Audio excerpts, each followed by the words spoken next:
It's time to feed the beast. Hello and welcome back to the shipyard. We do need to decide on a name. I think we need to name our shipyard. In this episode, we're going to finish up a few large items, but I think there's going to be an episode 3 because I'm still missing some things I really want to build into here. So I'll look for episode 3 a little bit later this week. But in the meantime, we're prepping to pump out the creosote. I finally figured I had enough pipes, and so we're going to pipe out our creosote. And we're going to do this high speed again. So prepare yourselves for some more high speed and unique camera angle. We're just laying down some pipes, and I actually screwed up a little bit here because I start to pump some creosote. You'll see me here start to pump some creosote. I had run out of pipe, and it looked like it would pipe into the creosote oven. So here I am trying that because it appeared to hook right into, not the creosote oven, the coke oven. It appeared to hook right into the coke oven. So I thought, well, maybe I could pump it into the coke oven, and then I could pump it out of the coke oven into my backup system. So I'm checking the coke oven now and realizing, yeah, that's not working. My pipe is now all backed up. So you see me come over here and I steal some pipes off of my elaborate setup over there and hook it all up so I can get this creosote pumping properly into our big tanks in the back. And now that that's running, I can watch that creosote drain down, and I'll be able to move those tanks. And now just a little bit of cleanup there, and we can start working on the shed to go around these big furnaces. So you see me building here with the cobblestone. Initially I was going to make a 2-block entrance here, and then I thought about it and I decided I was going to go with a 3-block entrance. I wasn't going to put doors on this. This is going to be a very hot place. You're going to have a blast furnace running. You're going to have a coke oven running. It's going to be very, very warm. And I thought if you had a door there, you probably would end up with a bunch of people who were just asphyxiated from the heat. So instead I decided I would make these wider openings and build it as though it's a very open air setup. The small area of creosote had already pumped clean, so here I'm just moving the pipes around to pump out of the big tank of creosote, because that one was going to take a little bit longer to pump out, and was also likely going to cause me to run out of room back in my large creosote area back there. So now I'm just trying to solve the problem of not quite having enough of what I need. So I decided I would be smart about this. I was going to pump from the big tank into a small tank, and then from the small tank I could pump it back into the proper storage facility. So I'm failing to put up there, but now it creates some short pump, so now I can just pump from one to another and then pump out of that. It does make it a longer pump. It would have been simpler for me to just go build another one cobblestone waterproof cobblestone transport tube, but this worked in the end, and really this was a temporary arrangement. I created some stairs and put them upside down to create an archway effect going into this big cooker area. And now we're just going to finish up this side. And on the coke oven side, I had done a 1-block wide entrance. Here I went with a 2-block wide entrance, and I actually go back later and I do widen the coke oven entrance as well, just to give that airy flow through. And also, if we ever take down more of the mountain, then it'll be easier to define where the space is. As you see me here trying different things with the roof, I wasn't really sure what I wanted to do. I didn't want to just have a flat roof because it wouldn't really look right. And here I'm kind of toying around with things, and then I realized the camera was in the way, so I had to move that. So I toyed with using the stairs to kind of inset the roof, figuring I would go back with upside down stairs to define the transition.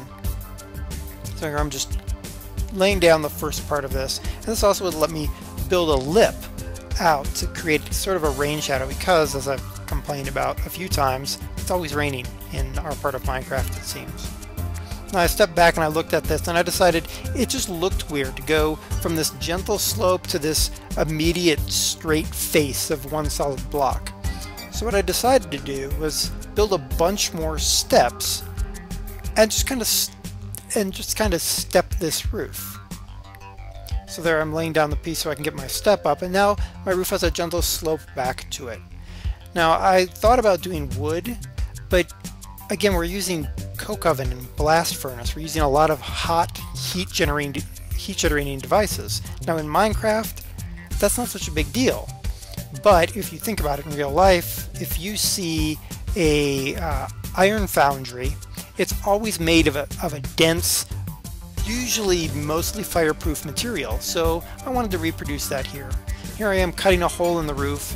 I realized that my building isn't centered over my ovens, so I thought, well, I kind of wanted to put the flume over the center of the oven, but when I do that, it just doesn't look right on this end. So I decided, well, the flume is just going to have to go off-centered. And that actually makes more sense, because in order to pump items in, I have to have it off-centered anyway, because the pipe has to come into the center of the oven. So there I just created a nice little chimney. We're going to come back and we're going to decorate that chimney a little bit more, because I have some ideas on how to make it look a little bit better. But right now it's just a simple low chimney. And so we're just moving the camera again, and you notice that my second tank is full, and then I had the brainwave. Well, if I put 2 engines there and use 2 wooden transport pipes, now I can get a daisy chain going, and that's perfect, because with a daisy chain going I'll be able to pump everything out of one into the other and so on. It makes it a little bit more hands-free for me. And here I am just finishing up the roof, or trying and failing to finish up the roof.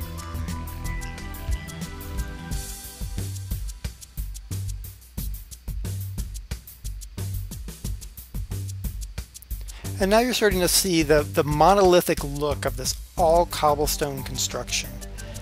And here I'm starting to have a problem with this construct, but I'm so far along I'm not sure what I would change it to.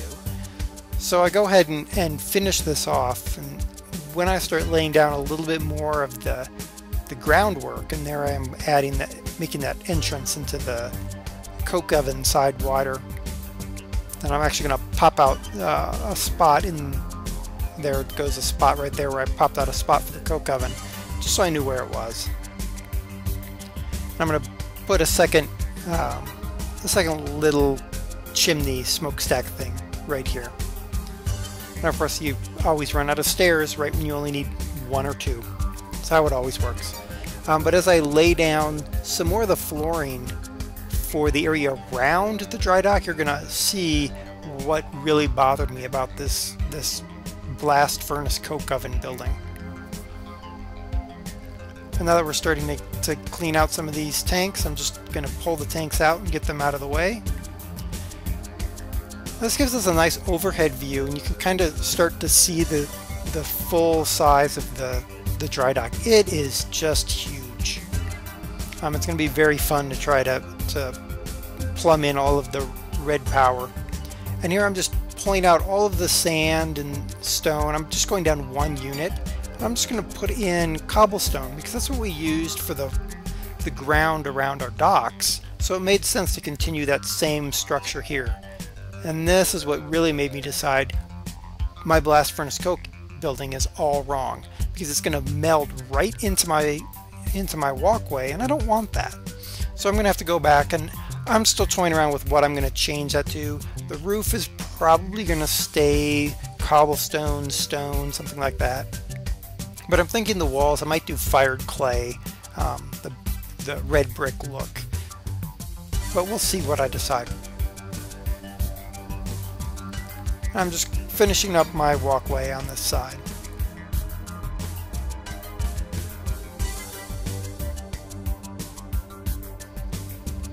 And with me walking around down there, you really can sense how big the boats are going to be in here. We will have to do some work on the bottom, because if you ever look at a dry dock, they actually have giant like cleats that the ship is floated over, and then as the water drains out, the ship settles down into the cleats. So we're gonna have to do that same thing here, and we'll probably do that with wood, because I actually do use wood in a lot of these dry docks.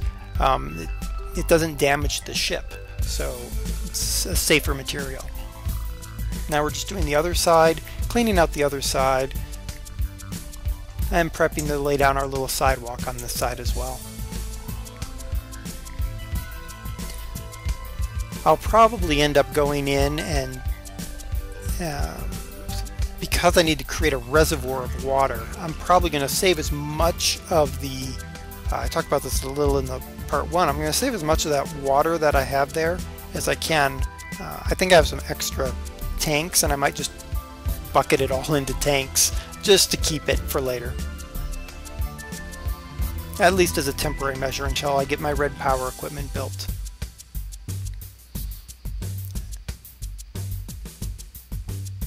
I'm just running around, laying down the last of the cobblestone. I actually went and I did run out of cobblestone there. I actually went to one of the chests.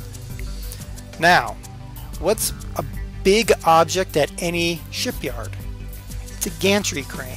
So here I'm sort of setting up the scenery for a gantry crane. I can't build one that actually runs on rail because the mine carts you can't really build on top of. So I'm going to replace what I put down at the bottom was cobblestone. It's going to be replaced with iron brick, with 2 blocks of iron eventually.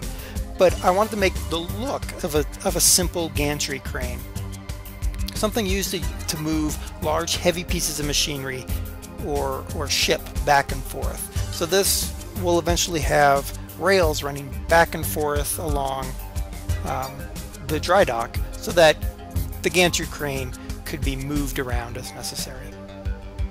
I could have gone and gotten a log turner and rotated those logs, but I didn't feel like going and getting one. It was just as fast for me to break the log down with my mining drill.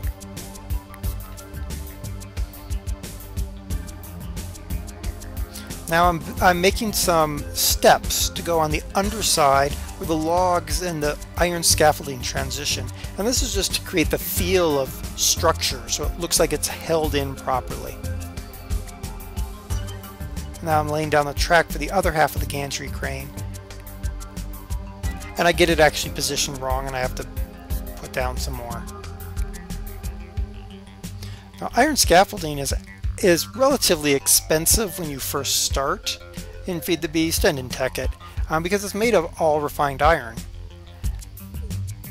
So it feels expensive. Now at this point, me and Stocko have gotten far enough along that it's not so expensive for us anymore. And that actually works out really well. I can build a lot more with these refined iron blocks. So now I'm going to clean out the this measuring stick I have sitting here, because I wanted to create the look of hook or something coming down. And I'm probably going to change this because I just used iron fencing, but for the time being it looked like it could suffice. Now, where do we get our logs? We're going to get our logs from up here, because behind the shipyard is actually a large area of jungle forest.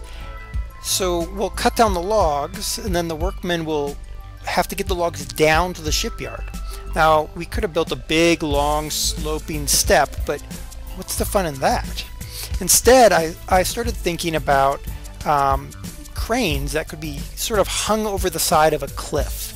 So what we're doing here is we're going to start constructing a crane that uses simple, relatively simple technology to lower a giant log down below. Now we are going to have to, one of the things we'll be doing in part 3 is building where the logs will go, because right now there's no place for them to go.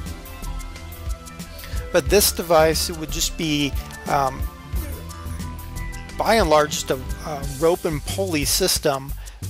They threw a snowball at the camera just because I felt like it, and it was in my inventory and I didn't know why. They would pull the log in, and they would actually push the log in, tackle it up, and then it would be pushed off the side, and as it went over the side, it would slowly be lowered down, so it would straighten itself up and stand straight again. And then as it came down, it would actually be cantered slightly, because you'd actually grab it and put it in two parts in a harness. So it would come down, it'll come down at a very steep angle, so when it hits the bottom, it'll just be pulled out and level again, and it'll be able to be put into storage that way. So it's a very simple crane. It's not as mobile, or it's not mobile at all. The gantry crane is a mobile crane, but this crane isn't going to be mobile. It's just going to be stuck here on the top of the cliff, designed just to lower down these logs so that we have logs for our ship. And here I am just trying to make it look like it belongs. And we're just using upside down steps and cobblestone for most of this. Now you see I've left some holes here and there. And the reason is I wanted to create the look of there being something there. Almost like where I would put a pulley. So I wanted to leave those spaces, because I'm going to come back and I'm going to put something in those spaces in order to create the look of where the rope would go. And of course we don't have rope in Minecraft. You can kind of fake it with the cut blocks in Red Power, but it's probably going a little bit far for me to cut all the blocks necessary for this. So here I am laying in what's going to be the holding point for our pulley system to lower our giant logs down to the lower level. Now this is going to be designed to only allow logs of one thickness, so we can't lower those big giant jungle tree logs down, but we wouldn't expect to either. What would we use this for? We'd want to hew the logs up. Now I'm just rotating the logs to make it look right.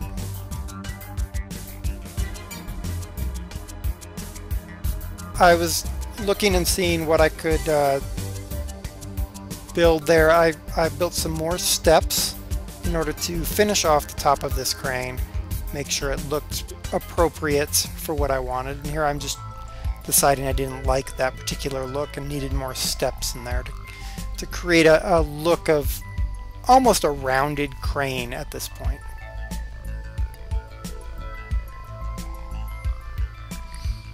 Now we have to put something into the middle of these logs. So we are going to go and get an iron block, which in Minecraft requires us to compress 9 iron ingots. So that's actually in the compressor while I'm doing this.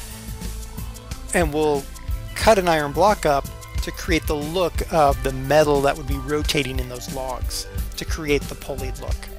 Now I'm building an engine room off to the side, because this kind of device would usually be, you would think, run by like a steam engine or something like that, something very primitive, very mechanical, not something electrical. So what I'm doing is building a small little engine room off to the side here. Of course there's holes all in this hill, and there's actually one right behind this engine room. I keep falling into it, having to climb back out of it. Eventually I'll have to go and kind of clean up this area back here, because there are a lot of Swiss cheesed holes all through here.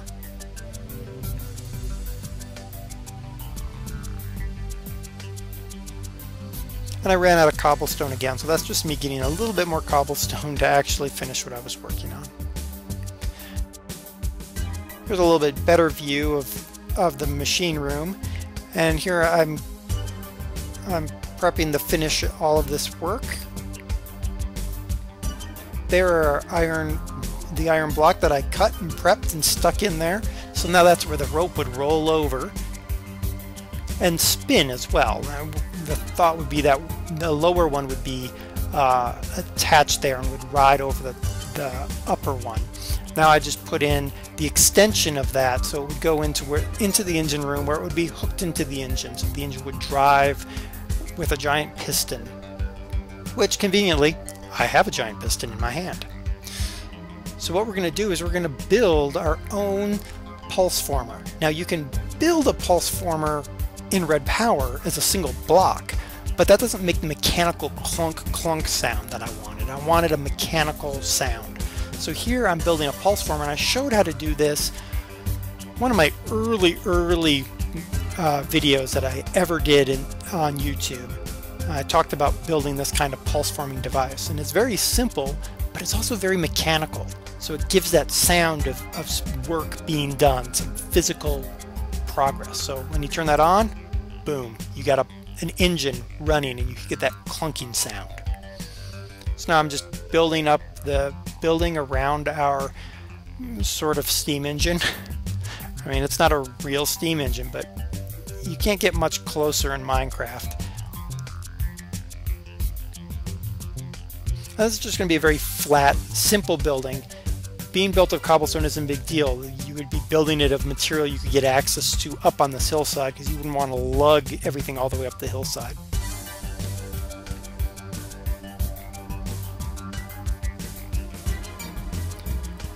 And then we're finishing up the last bit of our power room so that we'll have plenty of power. I actually fell down in a hole. You can't see it on screen, but I fell into a hole and now I'm angrily filling the hole in because it kept annoying me.